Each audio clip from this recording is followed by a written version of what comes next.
갈라디아서 우리 여기까지 도입 부분인데 다소 이렇게 좀 살벌하고 뭔가 이제 우리 국어로 읽어도 굉장히 좀 심상치 않은 분위기가 풍겨집니다. 다른 바울 서신과 시작부터 조금 차이가 나요. 모든 서신들은 바울 서신뿐 아니라 당시 서신의 형태는 이제 발신자, 수신자, 인사 이렇게 이루어지거든요. 그래서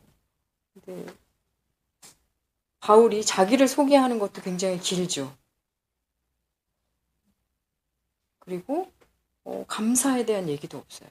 뭐 1절이 사람에게서 난 것도 아니요 사람으로 말미암은 것도 아니요 오직 예수 그리스도와 그를 죽은 자 가운데서 살리신 하나님 아버지로 말미암아 사도된 바울은 이렇게 자기를 말하고 함께 있는 모든 형제와 더불어 갈라디아 여러 교회들에게 우리 하나님 아버지와 주 예수 그리스도로부터 은혜와 평강이 있기를 원하노라. 이렇게 인사를 시작합니다. 바로 뒤에 있는 에베소서 1장 보겠습니다. 에베소서 1장. 에베소서 1장은 하나님의 뜻으로 말미암아 그리스도 예수의 사도된 바울은 아주 간단하게 자기 소개하고 있죠. 에베소에 있는 성도들과 그리스도 예수 안에 있는 신실한 자들에게 편지하노니 하나님 우리 아버지와 주 예수 그리스도로부터 은혜와 평강이 너희에게 있을지어다. 굉장히 좀 더 부드러운 분위기입니다. 빌립보서도 볼까요? 그 뒤에 빌립보서 1장도 보겠습니다.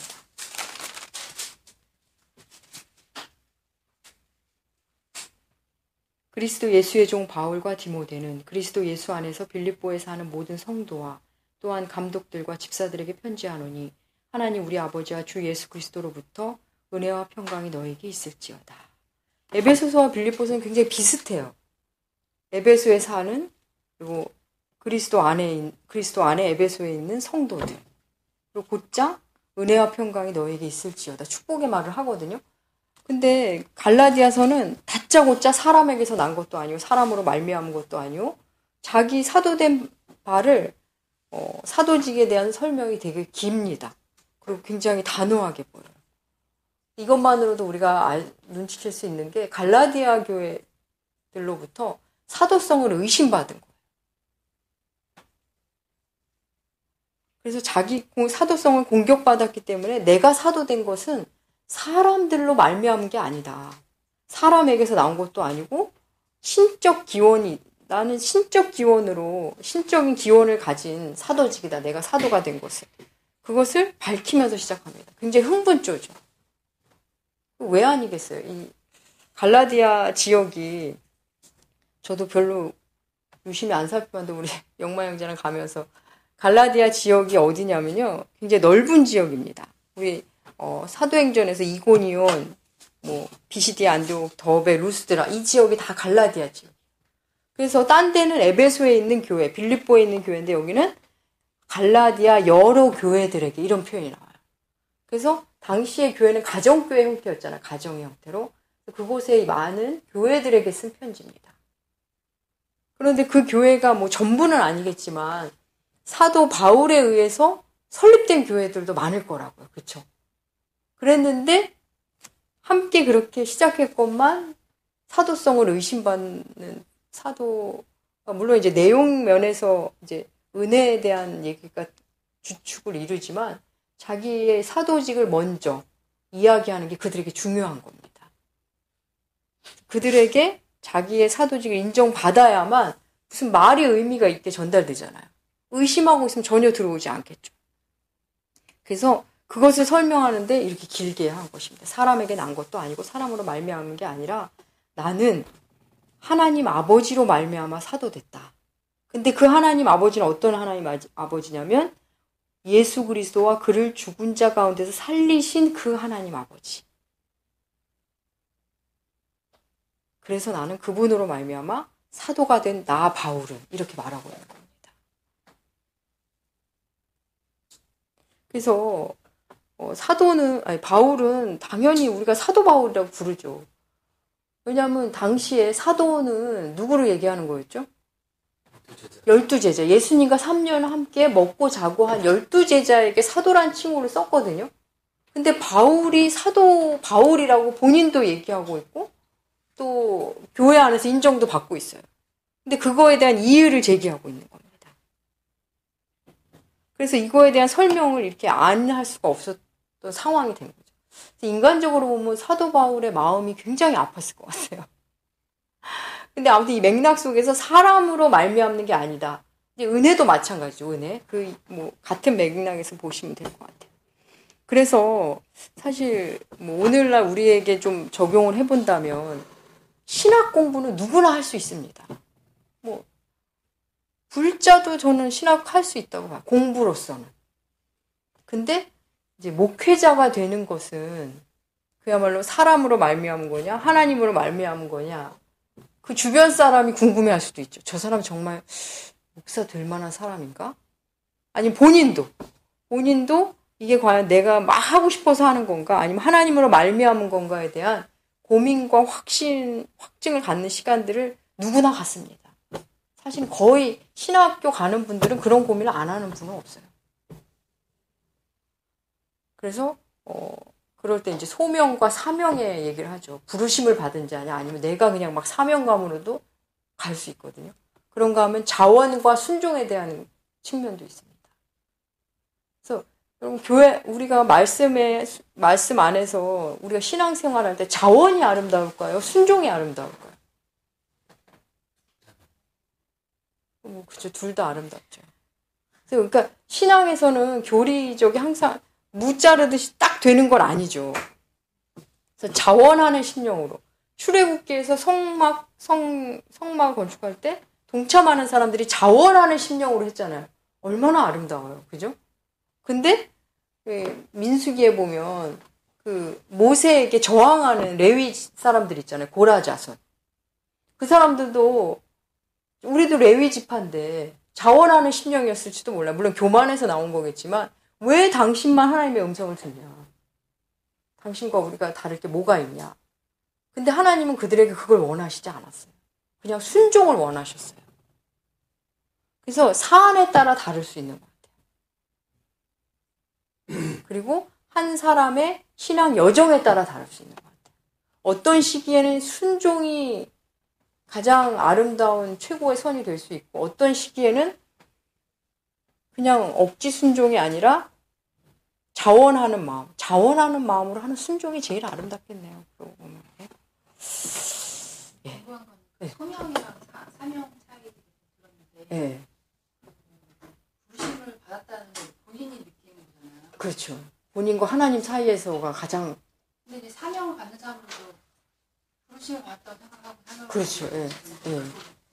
누가 타인이 맞아. 얘기할 수는 없는 거 아니에요? 그렇죠. 예. 타인이 말할 수 없어요. 본인이 소명인지 사명인지 하나님한테 가서 물어봐야겠네요. 나중에 부르심을 진짜 받은 게 맞는 건지 자기가 생각한 건지. 그게 항상 애매하죠. 그런 사람은 결국 시간 속에서 검증이 되는 것 같아요. 당장은 아니지. 사명감으로 막 가는 사람은 뭐가 다를까요? 막 열정은 있지만 뭐가 율법과 은혜가 그거 아닐까요? 그럴 수도 있겠네요. 율법적으로 갈 수 있을 것 같아요. 그러니까 사명감만으로는 못 가는 것 같아요. 오히려 소명이 그를 더 살리게 하는 것 같아요. 소명. 근데 뭐 이건 들어보는 거 소명을 가지고 신학 공부한 거랑 공부하다가 마음을 막 가는 거랑 다르다라는 그런 차이로 얘기한 건가? 뭐 이거는 진짜 제 말대로 하나님 앞에서의 모습이기 때문에 어떤 형태로 나타날지는 모르는 것 같아요. 네. 그냥 나는 막 사명 막 불타지도 않는데 그냥 자연스럽게 가는 사람도 있고. 아주 정말 진짜 참 저 사람 진짜 누가 봐도 본인도 기쁨으로 막 하고 있고. 그런가 하면 막 사명감에 불타는데 상처를 막 주는 사람. 그러면 과연 저분이 뭐 이런 생각이 들 수도 있겠죠. 근데 이제 과정 중에 있을 수는 있겠죠. 과정 중에. 그러니까 이것도 사실 소명, 사명도 우리 인간의 언어의 표현이라서 편의상 그렇게 말하지만 단정적으로 말한다는 건 참 어려운 것 같아요.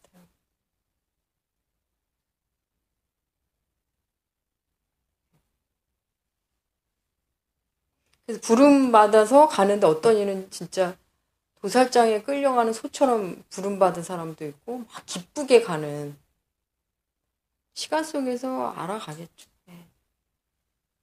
그래서 실제 신학을 하고 전도사 사역을 했지만 금방 그만 하시는 분들도 제법 많아요. 심지어는 목사도 됐는데 하다가 그냥 사역은 안 하시는 분도 계시고 정황상 못하는 게 아니라 본인이 이제 딱 멈추시는 분도 계시고 받기는 받거든요.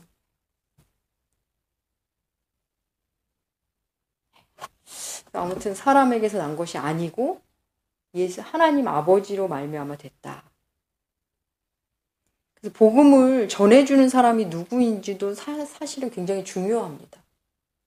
그 사람에 대한 신뢰도 중요해요. 물론 우리가 신앙이 성장하면 누구에게로부터도 다 은혜 받을 수 있고 통로가 되지만 이제 믿음이 연약한 사람은 그 상대에게 영향을 많이 받기 때문에 그것도 중요할 수밖에 없습니다.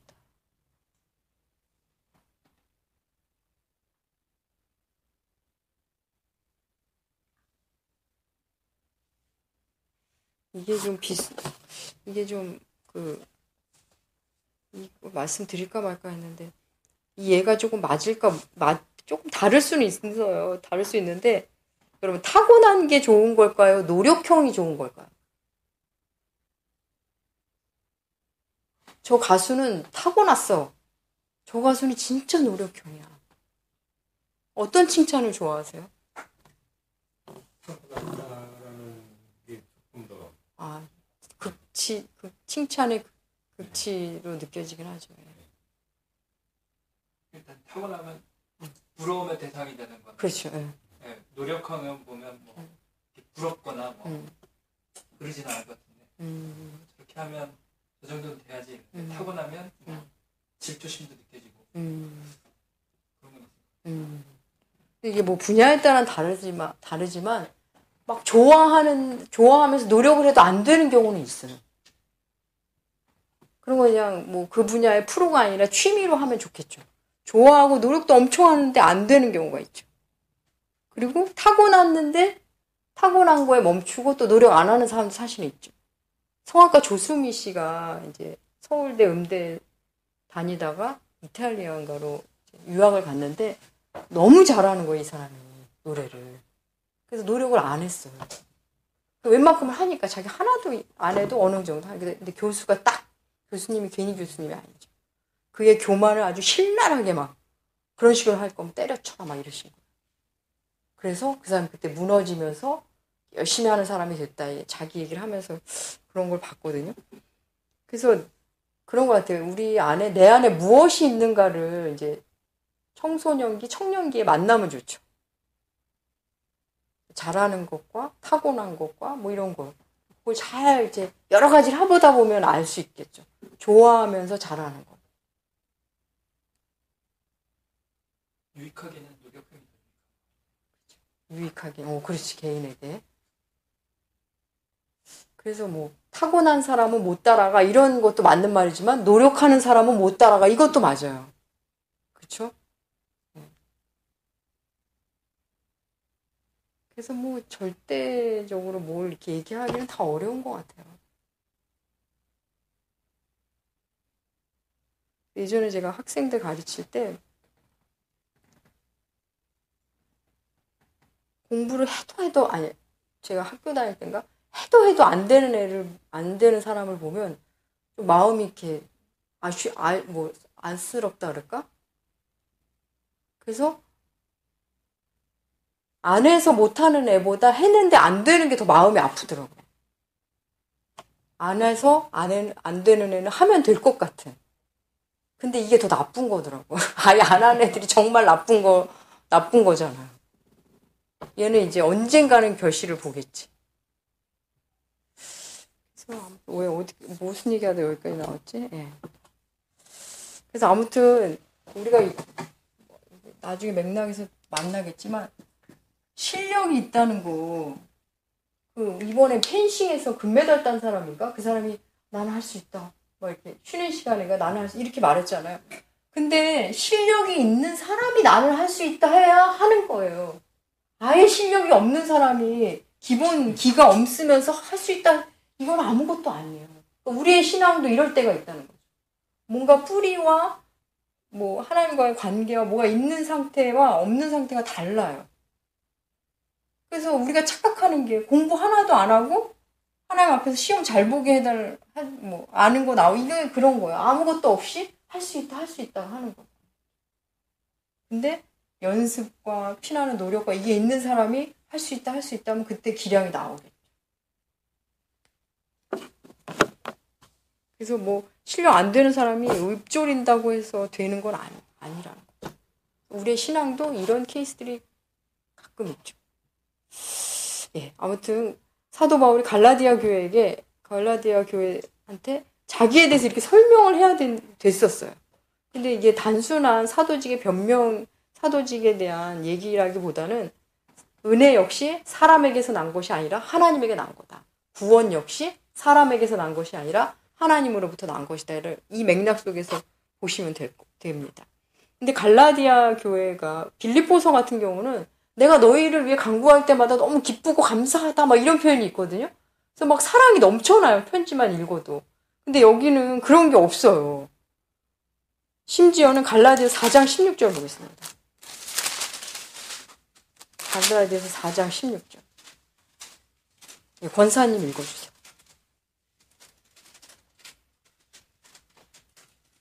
그런즉 내가 너희에게 참된 말을 함으로 원수가 되었느냐. 네, 이게 지금 어떻다는 거예요, 지금.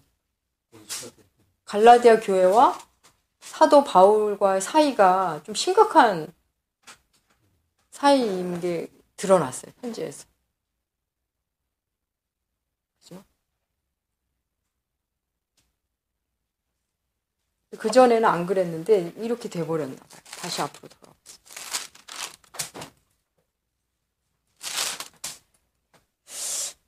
3절 우리 하나님 아버지와 주 예수 그리스도로부터 은혜와 평강이 있기를 원하노라. 이거는 사도 바울 이 서신의 아주 특징적인 것 중에 하나죠. 은혜와 평강이 있기를 원하노라. 근데 은혜와 평강이 하나님 아버지와 예수 그리스도로부터 오는 은혜와 평강입니다. 그래서 은혜 받은 자, 은혜의 궁극적인 결과는 평강으로 드러난다는 거죠. 은혜 중에 있고 은혜를 만난 자는 평강을 누립니다. 그래서 은혜와 평강으로 인사하는 게 아마 최고의 인사죠.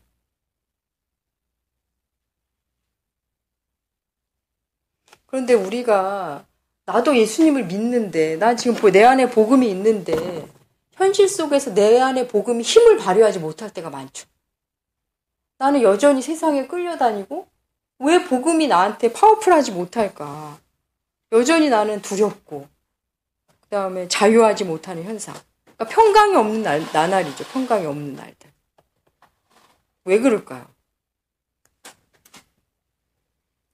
우리가 분명히 나도 예수님 믿고 예수님 사랑하고 찬양하고 기쁨도 있는데 왜 세상에서 나가서 일상생활을 하면 왜 이렇게 나는 기쁨을 금방 잃어버리고 평안이 없고 두렵고 힘이 되는 걸까? 여러분 안 궁금해 보셨어요? 그게 고통스러우시죠? 복음이 있는데 왜 발휘 힘이 없는 걸까? 사실 돈이 주는 평안이 다 있죠. 내가 빚이 있는데 빚을 갚으면 평안하잖아요. 그죠? 갚고 싶어서 막 스트레스 받았는데 돈 때문에 해결됐다. 또 뭐가 있을까요? 욕망이 채워질 때. 근데 이런 평안은 금방 깨지는 평안이잖아요. 그걸 다 알죠, 우리가. 하늘에서 오는 예수 그리스도로 말미암은 평안은 사실 그거와는 색깔이 전혀 다른 평안입니다.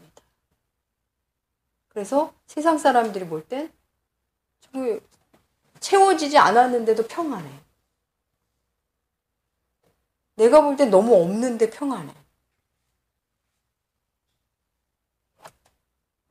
왜 그럴까요? 여기서 평안이라는 단어, 평강이라는 단어는 히브리어 샬롬이고 헬라어로는 에이레네입니다. 좀 기억해 두시면 많이 들리실 거예요. 에이레네라는 표현이. 우리는 하나님께서 분명히 평안을 약속하셨는데 왜 못 누릴까요? 예전보다는 점점 누리고 계시나요, 선생님? 그 전에 비해서 어떠세요?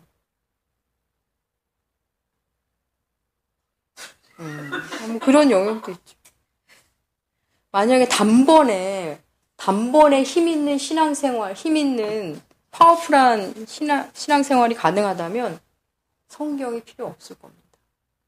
성경을 안 주셨을 거예요. 그거를 빨리 캐치하셔야 돼요.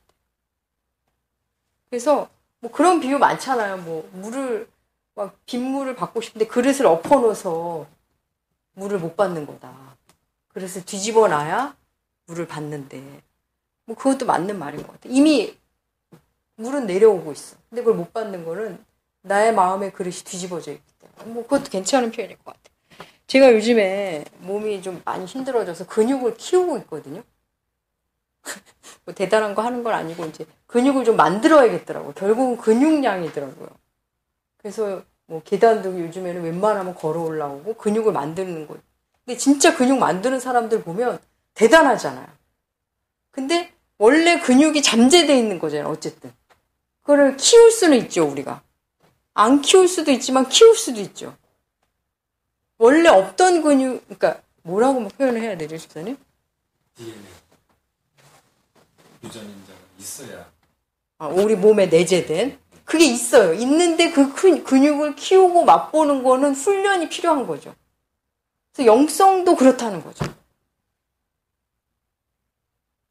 그래서 제가 이제 근육을 열심히 키우려고 하면서, 신기하다. 내가 이렇게 하면 이런 근육이 이렇게 생기는구나. 힘이 생기는구나.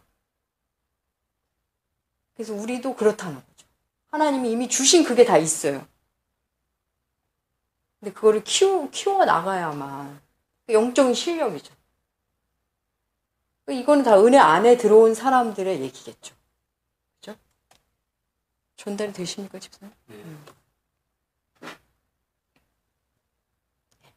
그래서 여러분 이 평강을 사모하셔야 돼요.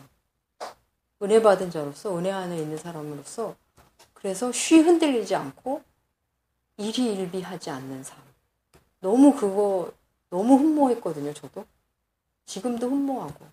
뭐 힘든 일 있으면 딱 다운되고 좀 좋다고 막 신나고 이게 아니라 그 폭이 조금 줄면서 늘 평안을 유지할 수 있는. 겉에는 막 힘들어도 내 마음 안에는 진짜 강 같은 평안이 있는. 분명히 주님이 주신 건데. 4절. 그리스도께서 하나님 곧 우리 아버지의 뜻을 따라 이 악한 세대에서 우리를 건지시려고 우리 죄를 대속하기 위하여 자기 몸을 주셨으니 영광이 그에게 세세토록 있을지어다. 예수께서 하나님의 뜻을 따라 어디서 우리를 건진다고요? 악한 세대에서 건지시려고. 세상은 언제나 악했습니다. 우리가 몸담은 세상은 악한 곳이죠. 그래서 우리가 복음 안에 있으면 악을 필연적으로 만나게 돼요. 세상이 악해서 예수님을 믿는다기보다는 예수님을 믿고 나서 더 그게 눈에 보이게 됩니다. 악에 민감한 사람이 되죠. 그래서 내 안에 죄에 대해서 또 민감해지죠. 내가 저지른 악에 대해서 막 민감해. 그래서 괴로운 거죠. 그게 그전보다 괴로워지는 건 그거예요. 내가 점점 거룩한 하나님의 백성이 되면 바탕이 하얄수록 그 때가 더 잘 보이듯이 옛날엔 비슷하게 지저분할 때는 안 보이죠. 전혀 고통스럽지 않아요. 그래서 하나님 안에, 은혜 안에 있는 자는 오히려 이 악한 세상을 더 잘 발견하고 그걸로 인해 고통스럽습니다.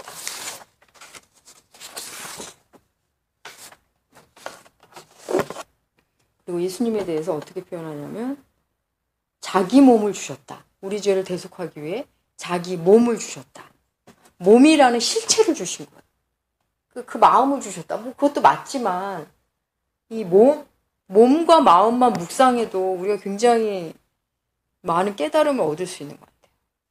그러니까 예수 믿는 우리도 결국은 몸과 씨름하는 게 굉장히 많거든요. 예배 드리는 장소에 결국 몸이 나와 있어야 드리는 거예요. 그러니까 이 몸이 먼저냐 마음이 먼저냐 이것도 참 어려워요. 이것도 사람마다 다르겠죠. 그렇죠. 마음이 있어야 가고 또 몸이 와 있어도 마음이 없으면 아무것도 아니에요. 그죠? 내가 사랑하는 남편이 나랑 같이 있는데 머릿속엔 다른 여자 생각이 있어. 이거 아무 의미 없잖아요. 그죠? 근데 나를 사랑한다 해놓고 또 딴 데 가 있어. 내 마음 알지? 이것도 아니에요. 그죠? 그러니까 몸과 마음의 이 연관성은 정말 놀랍습니다. 그래서 로마서 12장 1절이 뭐죠? 그러므로 형제들아 내가 회심으로 너희를 권하노니 몸을 하시는 산재. 거기서 몸이라고 그래요. 몸. 왜냐하면 우리가 이 땅에 사는 동안은 결국 몸을 가진 존재들이거든요. 그래서 끝까지 몸과의 씨름, 이 몸이라는 게 이 몸이 나쁘고 영은 좋고 육이 나쁘다 이런 개념은 영지주의적인 이원론적 개념이고요. 나쁘다는 게 아니라 몸도 하나님이 주신 아주 감사한 거죠. 몸을 통해 우리가 얼마나 많은 걸 배웁니까? 그래서 몸이라는 실체를 주셨다는 거예요. 그래서 주님을 믿는 우리도 몸이라는 실체를 주님 앞에 드리게 된다는 거죠. 십자가의 고통이 단순한 정신적인 고통이 아니라 실제적인 고통이 뒤따릅니다.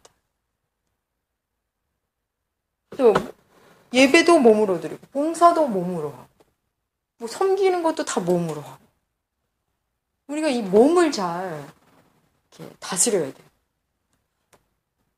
여러분 기억하실지 모르겠지만 우리 사김의 기도 함께 읽을 때도 뒷부분은 몸에 대한 이야기였어요.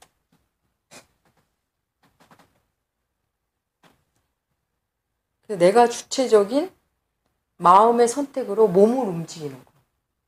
그래서 그게 기쁨이 되어야 돼요.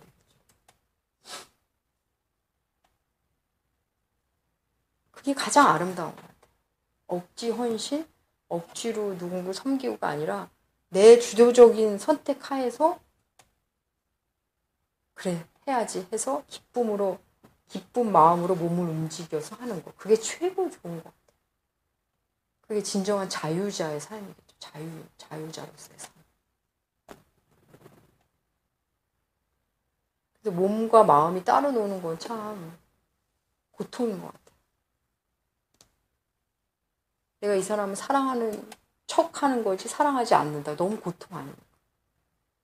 겉으로는 막 섬기고 웃고 있지만 마음은 그렇지 않다. 이것도 고통이에요. 5절 영광이 그에게 세대토록 있을지어다. 성령으로 끝납니다. 6절 그리스도의 은혜로 너희를 부르시니가 이같이 속히 떠나 다른 복음을 따르는 것을 내가 이상히 여기노라. 사도 바울의 편지가 성경이 됐다는 걸 성경이 되었구나를 이렇게 실감하게 하는 게 한 절 한 절 속에 들어있는 교리와 신학이 참 너무 놀라운 것 같아요. 여기서도 그리스도의 은혜로 너희를 부르시니 누구죠? 하나님이 너희를 부르셨는데 어떻게 불렀냐면 그리스도의 은혜로 불렀다는 거예요. 그런데 그분을 떠나서 다른 복음을 따르는 게 내가 보기엔 너무 이상하다. 여기에 이상하다는 말은 번역이 좀 약합니다. 난 도무지 너희를 이해할 수 없구나 하는 답답함과 당혹스러움이 들어있는 거예요. 그래서 부르셨다는 표현이 그리스도의 은혜로 너희를 불렀다. 이 불렀다가 구원이죠, 구원. 선택이며 구원을 부르심으로 표현하고 있습니다.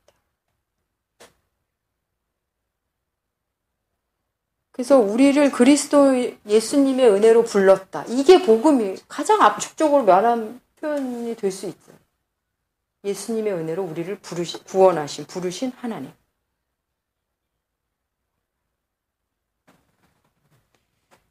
데살로니가 전서 한번 볼까요? 부르심에 대한.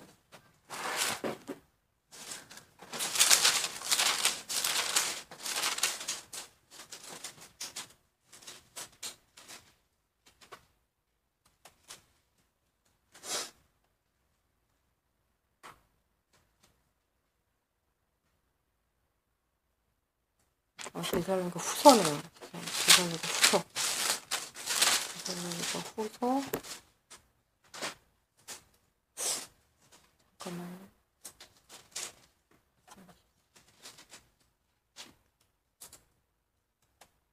2장 13절 14절. 윤서진 자매님 읽어주세요.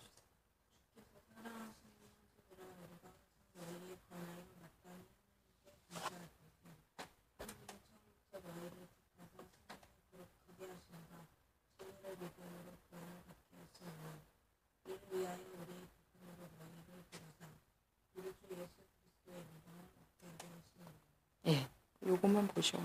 너희를 부르사. 여기도 부르심에 대해서 나오죠. 부르심. 그래서 우리가 주님을 믿게 된 것은 주님이 불렀기 때문에 믿게 됐다는 거죠. 주님이 불렀기 때문에 구원받았다는 거죠. 그래서 구원의 이 선택 교리가 이런 부분에서 이제 나오는 거죠. 주님이 불렀기 때문에.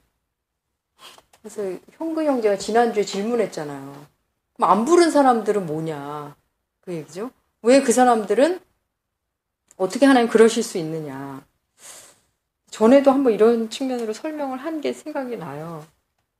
위기 상황에서 뭐 홍수가 났다, 혹은 지진이 일어났다 그랬는데 누군가 나를 가까스로 구했어요. 그러니까 내가 가까스로 살았어요. 근데 그 가까스로 산 사람이 물론 너무 감사하겠죠. 근데 저 사람 왜 안 구해줬어? 라고 할까요? 그러진 않죠. 그래서 우리의 구원받은 이 선택 교리는 타인에 대한 걸 어떻게 설명할 수 있느냐가 중점이 아니라 내가 구원받은 것에 대한 놀라움이 초점입니다. 나를 힘들게 엄청난 값을 치르고 구했는데 왜 저 사람은 왜 그랬냐 이렇게 말하기는 어렵죠. 물론 이것도 뭐 완벽한 비유는 아니지만 그래서 이런 선택 교리는 내가 선택받은 거에 대한 감사와 감격이 사실은 초점이죠. 그 외의 걸 이렇게 우리가 하기에는 참 어려운 교리인 것 같아요. 쉽지 않아요. 설명이 참 어려운 거예요. 다시 갈라디아서 쪽이요. 7절 다른 복음은 없나니.